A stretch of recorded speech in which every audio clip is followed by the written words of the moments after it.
Indirect expenses. If there is any expenses, cash or non-cash, which is not considered as direct expenses, it is an indirect expenses. ऐसे expenses जिसे हम direct expenses consider नहीं करते. Direct expenses तो आप किसको consider करते हैं? ऐसे एक्सपेंसेस जो किसी एक पर्टिकुलर प्रोडक्ट के लिए होते हैं, वो आपको अलग से ही दिखा देगा कि इस प्रोडक्ट को बनाने में इतना रॉ मटेरियल लगा, इतनी वेजेस लगी, इतना जो है इलेक्ट्रिसिटी पावर जो है वो हमने यूज किया. ऐसे ही कुछ एक्सपेंसेस ऐसे होते हैं जिनको हम एक पर्टिकुलर प्रोडक्ट के लिए नहीं करते हैं.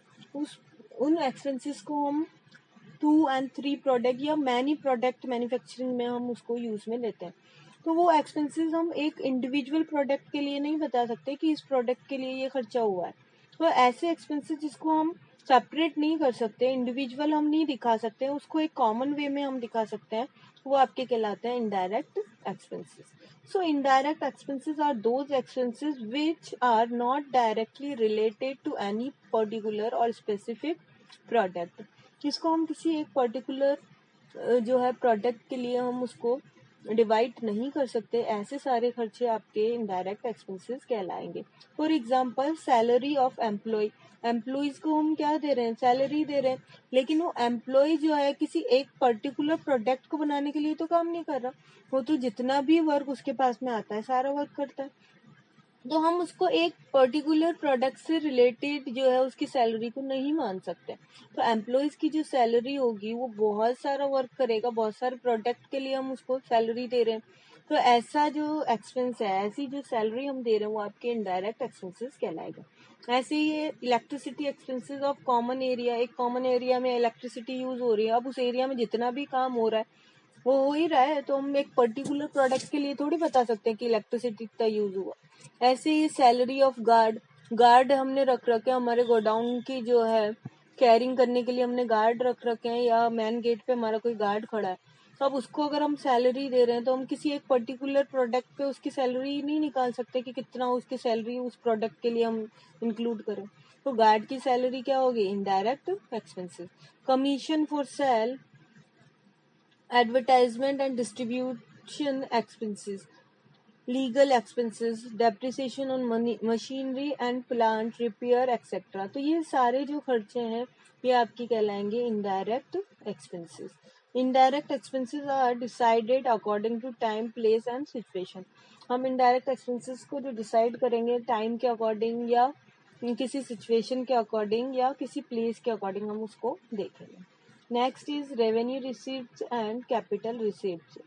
रिसीप्ट क्या होता है? जैसे हमने खर्चे देखे ऐसे ही हमें कुछ इनकम भी होती है, कुछ पैसा हमें मिलता भी है, तो वो आपका रिसीप्ट कहलाता है. रिसीप्ट को हम 2 टाइप से डिवाइड करते हैं, रेवेन्यू और कैपिटल रिसीप्ट. रेवेन्यू जो होता है वो हमारा डेली रूटीन से जो आपको पैसा मिलता है, डेली का जो आपका जो सर्कुलर चल रहा है, जो एक्टिविटी चल रही है, उनसे आपको जो अमाउंट मिलेगा वो आपका रेवेन्यू कहलाएगा.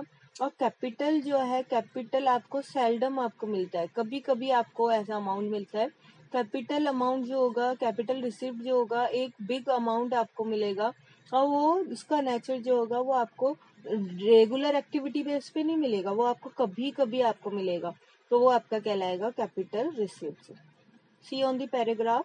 Revenue receipt mean the amount which are received by the business entity on regular base from the operation of its business.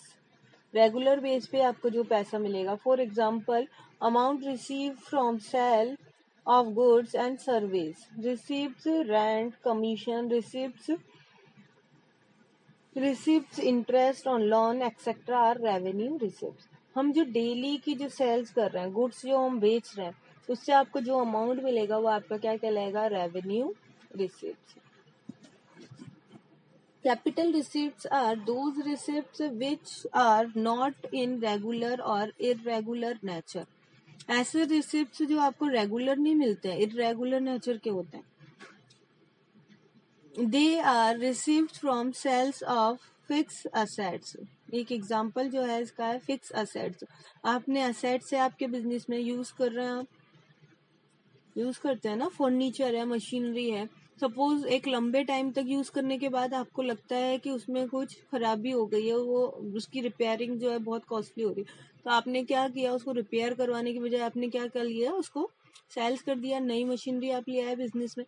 तो ऐसी सेलिंग जो होगी, ऐसी सेलिंग से जो आपको अमाउंट मिलेगा, जो रिसिप्ट्स मिलेगी, एक बड़ा अमाउंट आपको मिलेगा, तो वो आपका कहलाएगा capital receipt. Issue of share capital and debenture etcetera, ऐसे ही कंपनी जो है पैसा अमाउंट जो है अपनी जो मनी कैपिटल को कलेक्ट करने के लिए छोटे छोटे जो है शेयर्स वो बेचती है, तो उन शेयर से जो उसको कैपिटल अमाउंट मिलेगा, जो मनी रिसीव्ड होगी, वो आपकी कहलाएगी capital receipt. The capital receipts are large in amount and receipts seldom.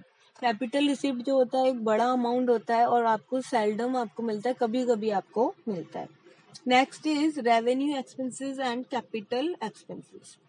जैसे हमने रिसिप्ट देखा है, ऐसे ही एक्सपेंसेस को भी हम दो पार्ट में, हम दो कैटेगरी में हम डिवाइड कर सकते हैं, रेवेन्यू और capital receipt.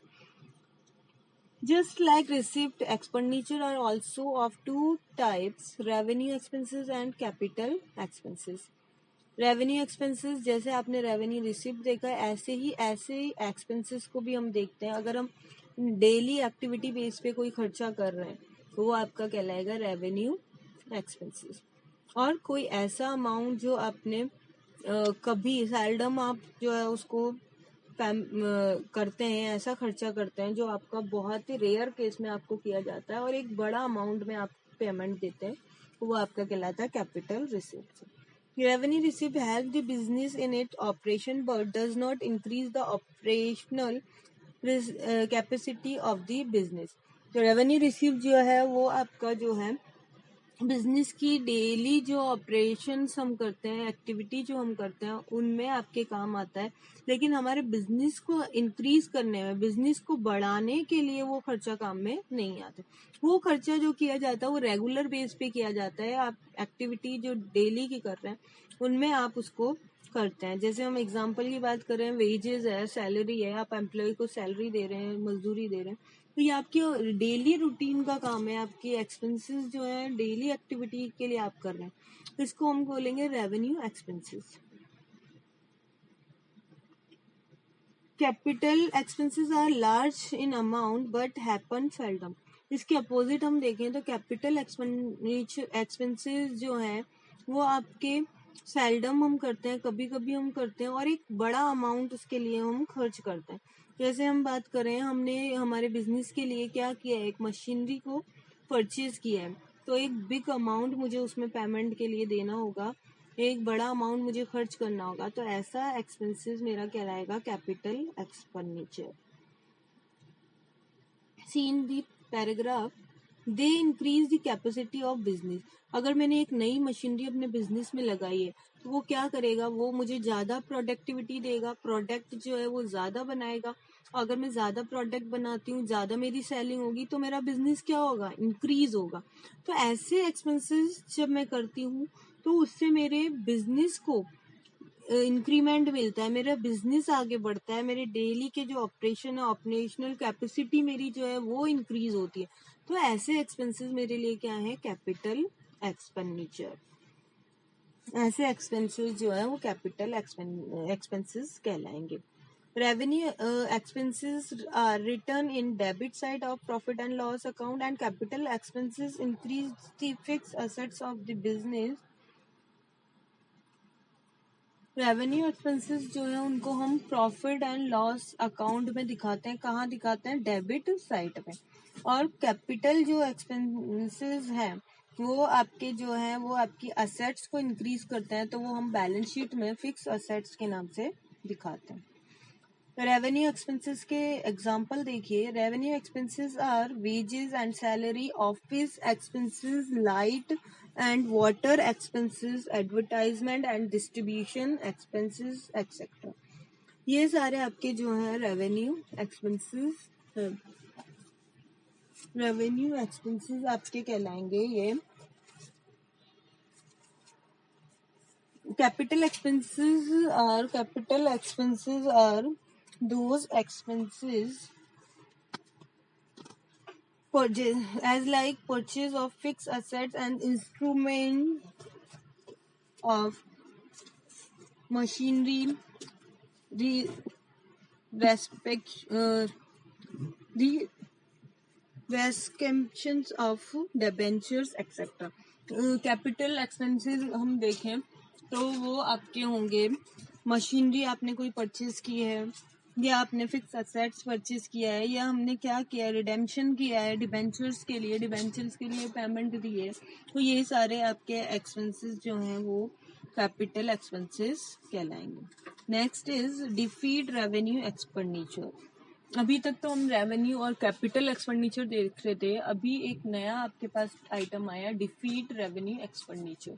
Defeat revenue expenditure जो है उनको हम देखते हैं तो वो आपके देखने में तो आपको रेवेन्यू नेचर का लगेगा, डेली ऑपरेटिंग जो एक्टिविटीज जो है उसमें आप उसको करते हैं, लेकिन उसका जो बेनिफिट है वो आपको एक लॉन्ग टाइम पीरियड के लिए आपको वो बेनिफिट देता है, एक लंबे टाइम के लिए वो हमारे बिजनेस के लिए बेनिफिशियल होते हैं.